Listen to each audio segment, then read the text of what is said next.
അപ്പോൾ ഈ സാഹചര്യത്തിൽ രാഹുൽ ഗാന്ധി അമേരിക്കയിൽ എന്തിനാണ് പോകുന്നത്? നേരത്തെ ചൈനയിൽ പോയിട്ടുണ്ട് ഇയാൾ.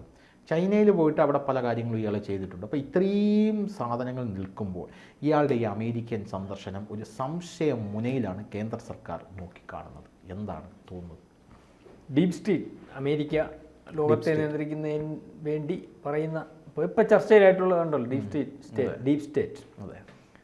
2029 അവരുടെ ഉദ്ദേശം ഇന്ത്യയുടെ പ്രധാനമന്ത്രി രാഹുൽ ഗാന്ധി തന്നെയാണ്.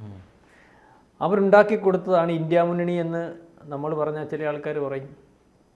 അല്ല, ഇന്ത്യ മുന്നണി എന്ന് പറയുന്ന മുന്നണിയുടെ പേര് പോലും അമേരിക്കൻ താല്പര്യവും അല്ലെങ്കിൽ ബി സ്റ്റേറ്റിൻ്റെ തലയിൽ ഉദിച്ചതാണെന്നാണ് ഇപ്പോൾ ഏറ്റവും അവസാനം കിട്ടുന്ന റിപ്പോർട്ട്.